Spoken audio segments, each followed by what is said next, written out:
In this video you will see how to write ST, ND, RD and TH in Word document. At last I will tell you the shortcut. Let's get started.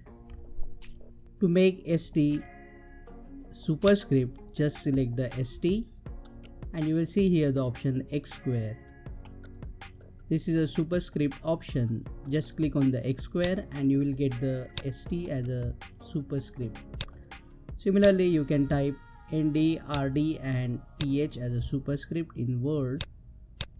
You can also type ordinal numbers by clicking on the Insert tab. Click on the equation and you will see here the option script. Just select the first option.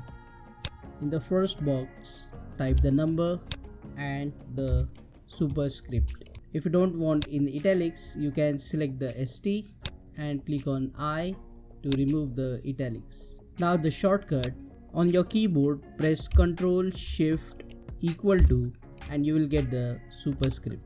Click on that like button if this video solved your problem. Subscribe and press the bell icon to support the channel. Thank you.